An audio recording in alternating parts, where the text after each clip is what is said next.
찬양하고 축복합니다. 주님의 그 영광을 우리 함께 찬양하는 시간 되었으면 좋겠습니다.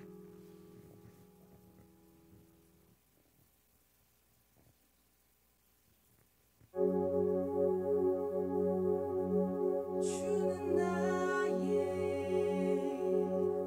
영광이요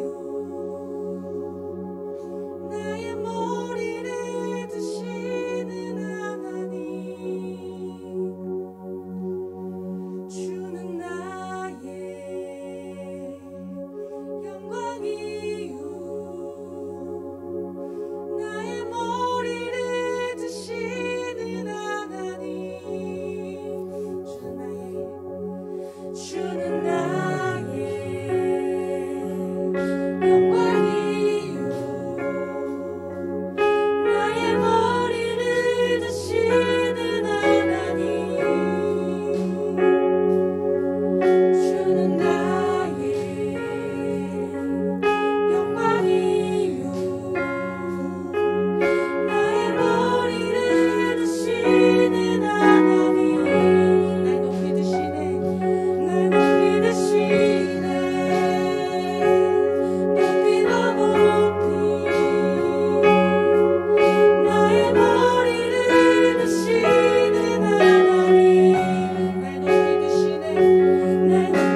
통하여 하나님의 영광을 드러내며 높이게 하시고 주님께서 우리의 삶의 주인 되심을 인정하는 삶을 살게 원합니다. 주님이 그 영광과 그 찬양 가운데 오늘도 거하게 하심을 감사합니다.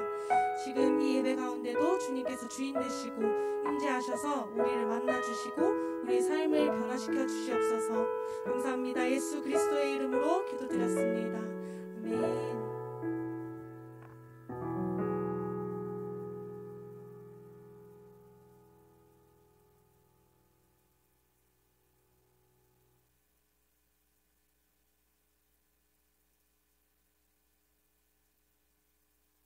말씀을 보겠습니다.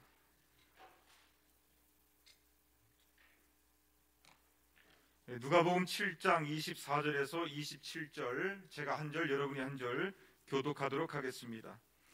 요한이 보낸 자가 떠난 후에 예수께서 무리에게 요한에 대하여 말씀하시되 너희가 무엇을 보려고 광야에 나갔더냐? 바람에 흔들리는 갈대냐?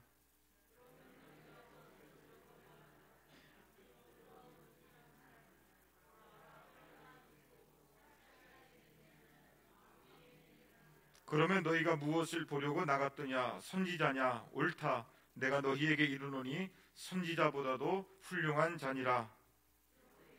보라, 내가 내 사자를 내 앞에 보내노니 그가 내 앞에서 내 길을 준비하리라 한 것이 이 사람에 대한 말씀이라. 아멘. 이 시간에는 1구역 특송이 있겠습니다. 예.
할렐루야.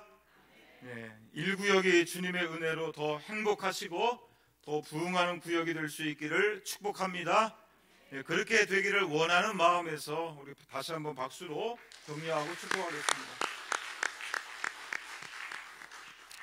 사진 한 장 볼까요? 뭐 하는 사진입니까? 투하는 경기하는 모습이지요. 스페인은 투 경기로 유명한 나라지요. 소와 투우사가 경기장 안에서 싸움을 합니다. 그런데 이 싸움은 간단하게 끝나지 않지요. 각자의 목숨을 걸고 치열하게 싸웁니다. 소와 투우사 둘 중에 하나는 죽어야 끝나는 싸움이지요. 그런데 이 투우장에는요, 특별한 장소가 있습니다. 그렇게 목숨을 걸고 치열하게 싸우다가도 소가 잠시 멈추어서 쉬는 장소가 있어요. 특별하게 정해진 장소는 아닌데 자기만의 쉼의 장소가 있습니다. 이 장소를 케렌시아라고 부르지요. 케렌시아, 스페인어로 피난처, 안식처, 그런 뜻입니다. 투우를 좋아해서 수백 번 경기장을 찾아갔던 미국의 작가 해밍웨이가 이런 말을 했어요. 케렌시아에 있을 때 소는 말할 수 없이 강해져서 쓰러뜨리는 것이 불가능할 정도이다.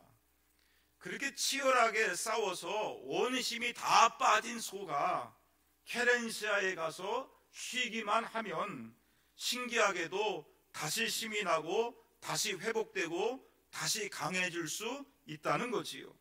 그래서 다시 투우사와 맞설 수가 있다는 것입니다. 어쩌면 이 세상은 마치 치열하게 싸워가는 투우장과도 같습니다. 한 주간 세상을 우리가 살아가게 될 때에 우리의 영과 육은 보이지 아니하는 영적인 싸움과 세상의 걱정과 염려와 질병과 스트레스와 또 여러 가지 씨름들을 해나가면서 우리는 매우 지치고 피곤해집니다. 그래서 우리에게는 다시 힘을 얻고 다시 회복하며 다시 일어설 수 있는 케렌시아가 필요한 것이지요. 사람들에게는 각자의 케렌시아가 있습니다. 자, 그렇다면 우리 믿음의 사람들에게 있어서 케렌시아는 무엇이 되어야 할까요? 시편 46편 1절에 이런 말씀이 있습니다. 하나님은 우리의 무엇이요? 피난처시요 힘이시니 환난 중에 만날 큰 무엇이라? 도움이시라. 오늘 예배가 여러분의 케렌시아가 될 수 있기를 원합니다. 그래서 피난처시요 힘이시요 큰 도움이 되시는 하나님 만날 수 있기를 축복합니다. 그래서 말씀과 기도와 찬송을 통해 우리의 영과 육이 회복되고 다시 힘을 얻어서 다시 일어날 수 있는 은혜가 있기를 원합니다. 그래서 한 주간 다시 세상 가운데 살아가게 될 때에 승리하는 믿음의 사람들이 다 될 수 있기를 축원합니다. 자, 24절 말씀 한번 보십시다. 24절 다 같이 읽겠습니다. 시작. 요한이 보낸 자가 떠난 후에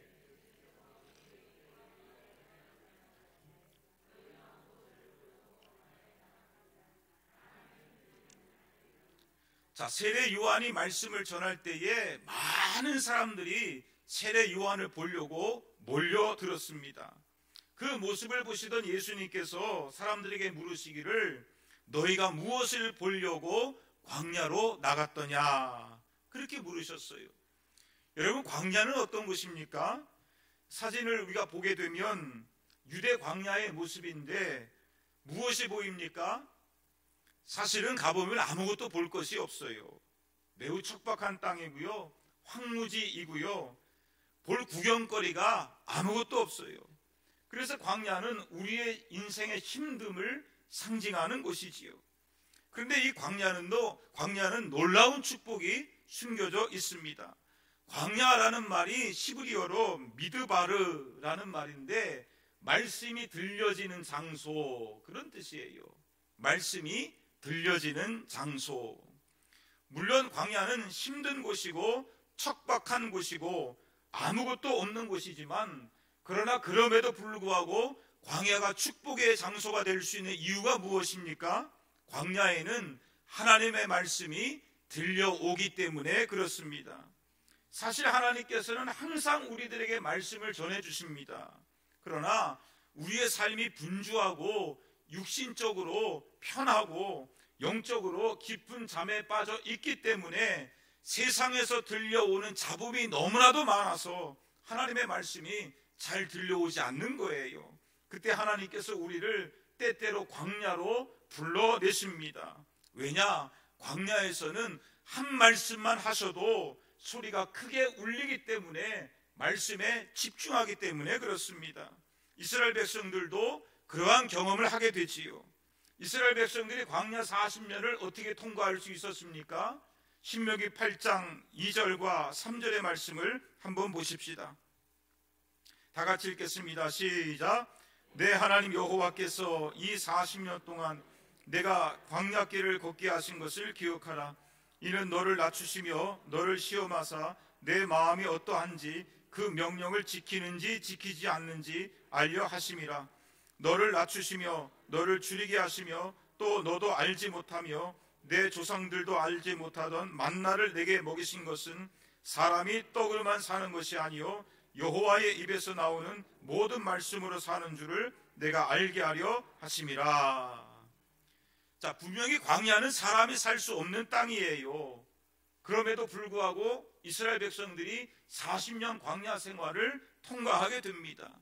그 40년의 광야 생활을 통해서 하나님께서 가르쳐 주시는 것이 무엇입니까? 너의 고집으로는 광야를 통과할 수 없다는 거예요. 너의 지혜로는 결코 광야에서 살아남을 수가 없다는 거예요. 그러나 너의 마음을 낮추어서 하나님의 명령을 듣고 지킬 때에 광야를 통과할 수 있다는 것이지요. 특별히 사람은 떡으로만 사는 존재가 아니라 무엇으로 사는 존재이다? 하나님의 말씀으로 살아가는 영적인 존재이다. 이것을 광야의 생활을 통해서 하나님께서 가르쳐 주시는 것입니다. 그러므로 혹시나 광야의 길을 통과하고 있는 분이 계신다면, 내가 평소에 하나님의 말씀을 듣지 않으니까 얘야 하나님의 말씀을 들어보렴, 이런 뜻에서 하나님께서 나를 광야로 불러주셨구나, 이렇게 생각하면 틀림없는 거예요. 광야는 아무것도 없는 곳이 아니라 사실은 하나님의 말씀이 들려오는 곳입니다. 말씀을 듣고 순종해야 통과하고 승리할 수 있는 곳이 광야입니다. 예수님께서도 광야에서 마귀의 시험을 받으셨는데 어떻게 승리하셨습니까? 하나님 말씀으로 승리하신 줄로 믿습니다. 그러므로 저와 여러분은 말씀의 사람들이 될 수 있기를 축복합니다. 순종의 사람들이 될 수 있기를 축복합니다. 그래서 인생의 광야길에서 내 생각 내려놓고 내 고집 내려놓고 내 계획을 다 내려놓고 오직 주의 말씀을 부여잡고 말씀이 이끄시는 대로 따라가며 순종할 수 있는 저와 여러분 될 수 있기를 원합니다. 그래서 오늘도 광야 같은 인생길을 살아가게 될 때에 하나님께서 구름 기둥과 불 기둥으로 인도해 주시고 하늘의 만나를 내려주시고 반석에서 물을 내어주시는 놀라운 축복으로 인도해 주시기를 축원합니다. 24절 말씀 한번 보십시다. 24절 다 같이 읽겠습니다. 시작. 요한이 보낸 자가 떠난 후에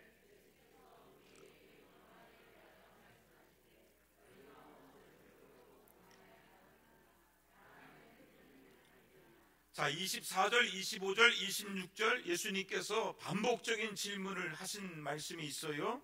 너희가 무엇을 보려고 광야로 나갔더냐? 너희가 무엇을 보려고 나갔더냐라는 질문이에요. 여러분, 예수님께서 이 질문을 하신 이유가 뭘까요? 세례 요한이 말씀을 전하자 수많은 사람들이 광야로 몰려들었어요. 그런데 예수님께서 그들이 광야로 모인 진짜 이유가 무엇이냐, 그것을 묻고 계시는 거예요. 즉 신앙생활의 올바른 동기가 무엇이어야 하겠느냐, 예수님께서 이것을 확인해 주시는 것입니다. 아마도 광야로 모인 사람들은 세 가지 동기가 있었던 것 같아요. 첫째로 바람에 흔들리는 갈대를 보러 나간 사람들이 있었습니다. 그래서 24절에 예수님께서 바람에 흔들리는 갈대를 보러 나갔느냐, 라고 물으신 것이에요. 울산에 가면 해발 1000m의 산들이 그 봉우리가 9개가 이렇게 이어져 있습니다. 그래서 그 산들을 영남 알프스라고 불러요.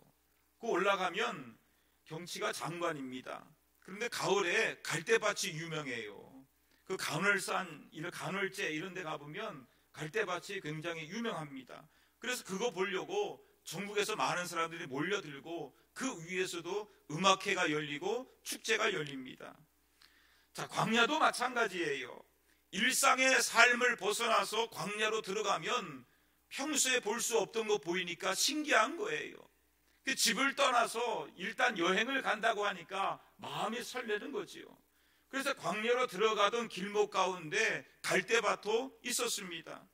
그래서 사람들이 새로운 구경을 하면 기분 전환도 되고 일상의 스트레스도 해소하게 되니까 너무나도 좋은 거지요. 그런 마음으로 구경 삼아서 광야로 나온 사람들이 있었다는 거예요. 그러나 이것은 올바른 신앙의 동기가 아니지요.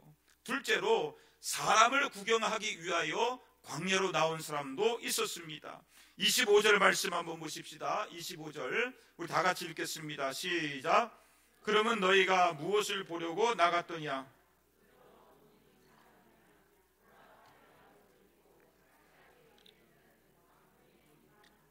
자, 그 당시 세례 요한은 유명 인사였어요.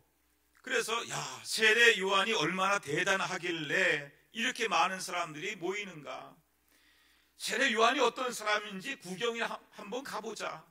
설교를 얼마나 잘하는지 가서 한번 들어보자. 이런 마음으로 구경 나온 사람들이 많았다는 거지요. 또한 사람들이 많이 몰리다 보니까 별의별 사람들이 다 모였을 것입니다. 신분이 높은 사람도 있었고 좋은 옷을 입고 있는 사람도 있었고 부자인 사람, 잘생기고 예쁜 사람들, 별의별 사람들이 광야로 다 모였을 것입니다.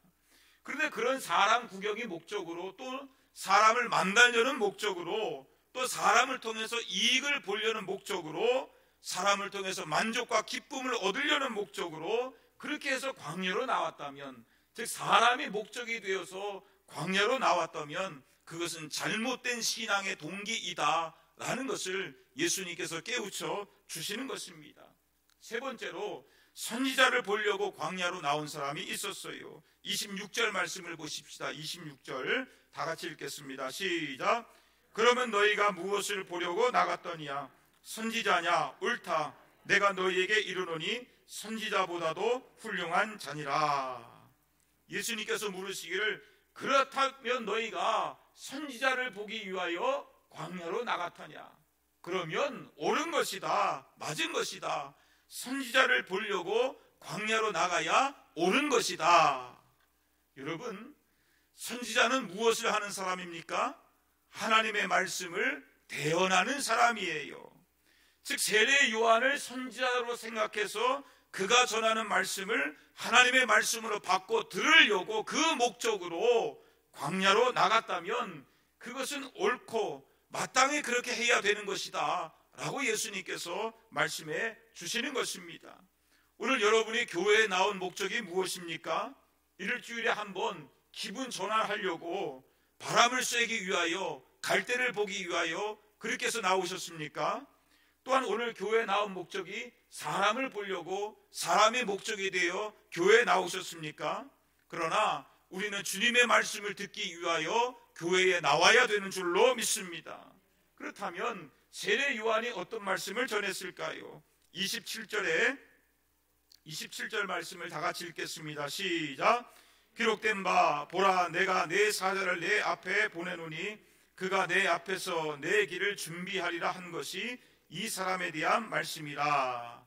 자, 세례 요한의 사명이 무엇이에요? 예수님의 길을 앞서서 준비하는 것입니다. 세례 요한은 결코 자기를 주장하지 않았어요. 자기를 내세우지 않았습니다. 사람들이 몰려와 가지고 혹시나 당신이 메시아입니까? 혹시 당신이 그리스도이십니까? 그렇게 질문했어요. 그 순간 만약에 세례 요한이 우쭐해가지고 잘못된 사인을 보낸다면 세례 요한은 많은 사람들의 추앙을 받게 되었을 것입니다. 어쩌면 한 종교의 교주가 될 수도 있었을 것입니다. 그러나 세례 요한은 조금도 주저하지 아니하고 언제나 예수님을 가리키면서 예수님을 보라라고 말씀하시며 주님을 증거해요. 우리 사진 한 장 볼까요? 레오나르도 다빈치의 세례 요한이라는 작품이에요. 이 그림의 중요한 점은 세례 요한의 손가락입니다. 세례 요한의 손가락이 무엇을 가리키고 있습니까? 네, 자세히 보면 십자가를 가리키고 있습니다. 즉 세례 요한의 손가락, 예수님을 가리키고 있는 것이지요. 그런 면에서 이 그림의 제목은 세례 요한이지만 사실 이 그림의 중심은 십자가와 십자가를 지신 예수님이 되는 것이지요. 레오나르도 다빈치는 이 그림을 통해서 세례 요한의 역할이 무엇인지를 잘 설명해 주고 있습니다. 실제로 세례 요한은 이렇게 외치지요. 요한복음 1장 29절에 이튿날 요한이 예수께서 자기에게 나아오심을 보고 이르되 보라 세상 죄를 지고 가는 하나님의 누구다? 어린 양이로다. 세례 요한의 외침의 제목은 늘 예수님이었습니다. 자기가 목적이 되어서 자기를 주장하는 사람이 아니라 사람들을 예수님께로 인도하는 소리요, 길잡이요, 과정으로서 그의 사명을 감당했다는 거예요. 그래서 자기를 보라 라고 외치는 것이 아니라 예수님을 보라 그렇게 외칩니다.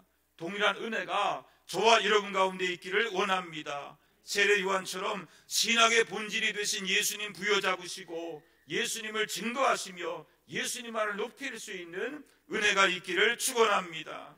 너희가 무엇을 보려고 광야로 나갔더냐? 이 질문은 무엇이 신앙의 본질인가? 그 본질을 부여잡으라는 말씀이에요. 여러분, 교회의 본질이 무엇입니까? 오늘 왜 우리가 교회에 나왔습니까? 교회는 세상이 줄 수 없는 교회만의 것이 있습니다. 그것이 무엇입니까? 세상이 줄 수 없는 진리의 말씀이고 복음의 말씀이고 하나님의 구원의 말씀, 그것 때문에 우리가 오늘 주님 앞에 나오게 되는 줄로 믿습니다. 자, 그렇다면 세상에 줄 수 없는 교회만이 줄 수 있는 진리가 무엇일까요? 요한복음 14장 6절의 말씀을 다 같이 읽겠습니다. 시작. 예수께서 이르시되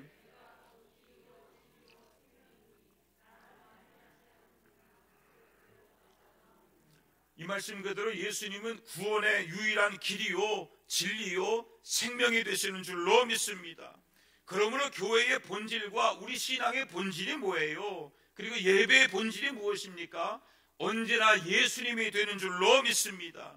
세례 요한이 그는 흥하여야 하겠고 나는 쇠하여야 하리라 라고 선포하며 신앙의 본질이 되시는 예수님께 집중하고 예수님 앞에 한없이 자신을 낮추었던 것처럼 저와 여러분도 신앙의 본질 되신 예수님을 부여잡으시고 주님을 높이시며 주님 앞에 낮아질 수 있는 은혜가 있기를 원합니다. 그래서 교회는 오직 예수님이 주인 되시고 교회는 오직 예수님의 복음이 전파되는 것이고 교회는 오직 예수님만을 높이고 자랑하는 것이고 교회는 오직 예수님을 따라가며 배워가며 예수님을 닮아가는 예수님의 제자들의 모임이 되는 것이고 교회는 오직 예수님의 십자가의 은혜를 찬송하며 경배하는 성도들의 모임이 되는 줄로 믿습니다.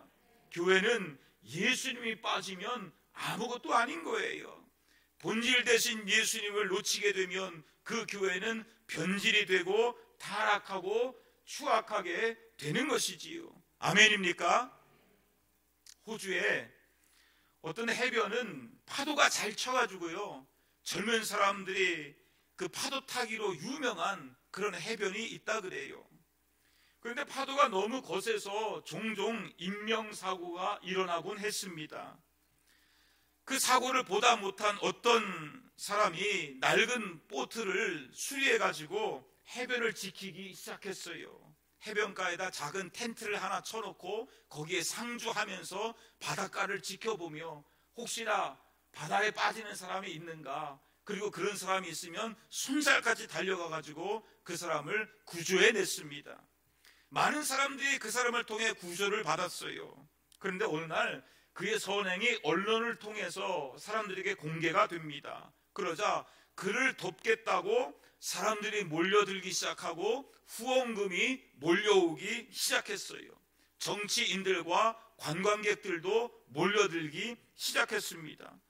보잘것없는 그의 천막은 이제 종일 사람들로 북적거리기 시작했어요. 초라한 움막은 현대식 건물로 교체가 되었고 구조 장비도 최신식으로 교체가 되었습니다. 그런데 평소에는 간단한 수영복만 입고 있었던 이 사람이 날마다 찾아오는 손님을 맞이하기 위해서 이제는 복장을 갖추어야 되고 옷을 제대로 갖추어 입어야만 했습니다. 그리고 먼 곳에서 오는 손님을 대접하기 위하여 식당도 만들어야만 됐고, 그리고 먼 곳에서 오는 사람들 바로 갈 수 없으니까 숙박시설도 만들어야만 했습니다. 이제 초라했던 움막은 현대식 건물로 바뀌어서 해변에 종합클럽이 그렇게 되었어요.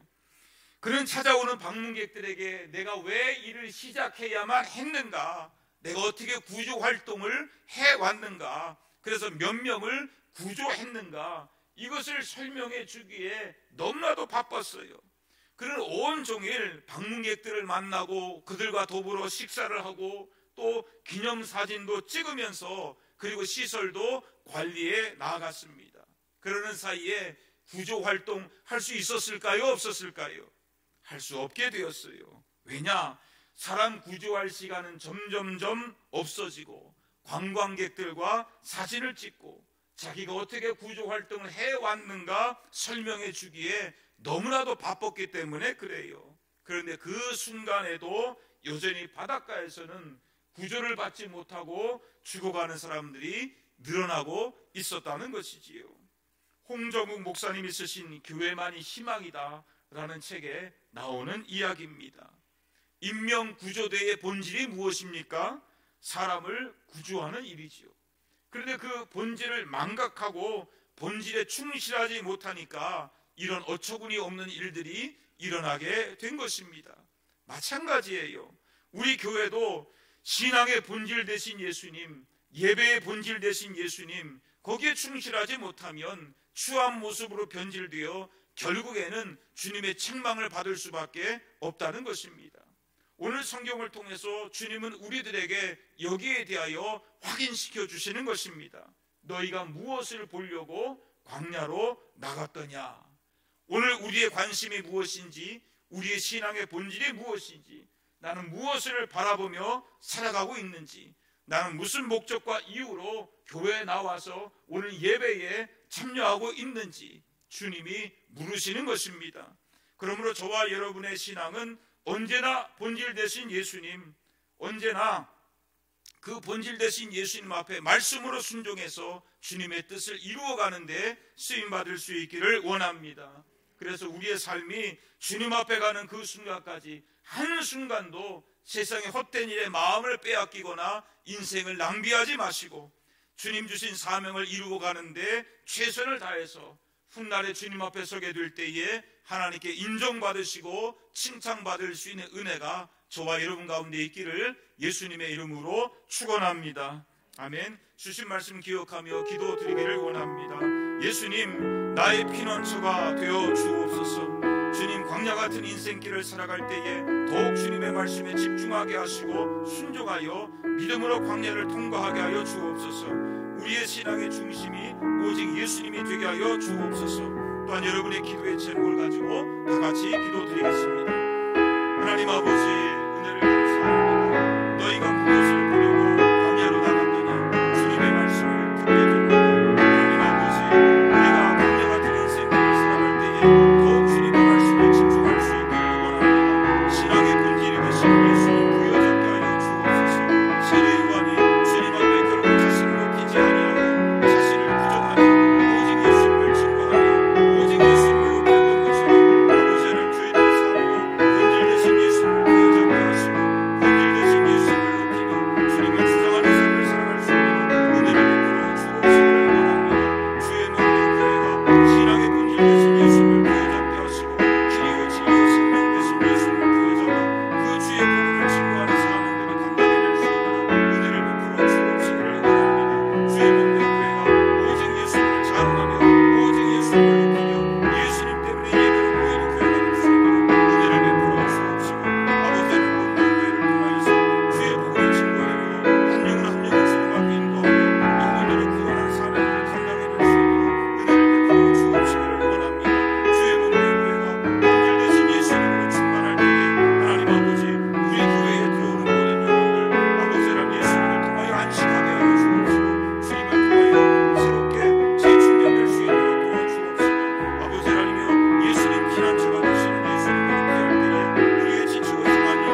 광야로 나갔더냐? 주님의 질문 앞에 저희의 신앙을 돌이켜볼 수 있기를 원합니다. 광야 같은 인생길을 살아갈 때에 참으로 본질 되신 예수님 더 바라보게 하여 주옵시고, 주의 말씀에 집중하고 순종하여 믿음으로 광야를 통과해낼 수 있도록 은혜를 베풀어 주옵시기를 원합니다. 오늘도 피난처가 되시는 예수님을 바라봅니다. 예수님께로 향하고 피난할 때에 지치고 상한 우리의 영혼들이 회복되게 하여 주옵시고, 주님 주시는 힘으로 저희들이 재무장할 수 있도록 도와주셔서 한 주간 세상에서 나가 믿음으로 승리하는 사람들이 될 수 있도록 인도하여 주옵시기를 원합니다. 저희들의 신앙과 주의 몸된 교회가 언제든지 예수님 중심으로 살아가게 하시고, 주님만을 높이며 증거하며 찬송하는 사명들을 감당할 수 있도록 은혜를 베풀어 주옵소서. 이 시간에도 주님 앞에 나와 연약함과 부족함을 간구했습니다. 모든 기도의 제목들이 하나님 보좌에 상달되게 하시고, 다시금 저희들의 품으로 돌아와서 기도가 현실이요 실상이요 능력이요 축복이 되는 역사들이 일어나게 하여 주옵소서. 아버지 하나님, 한 주간 삶의 현장 가운데 들어가게 됩니다. 삶의 현장 가운데 주의 말씀을 부여잡을 때에 구름기둥과 불기둥으로 인도하여 주옵시고, 하늘의 만나를 내려 주옵시며 반석에서 물이 나오는 역사들이 일어나게 하여 주옵시고, 주님의 이름을 부르며 두 손을 높이 들 때에 승리하는 역사들이 일어날 수 있도록 인도해 주옵소서. 돌아가는 발걸음도 평강으로 주장하여 주옵소서. 감사를 드리오며 존귀하신 예수님의 이름으로 기도드리옵나이다. 아멘.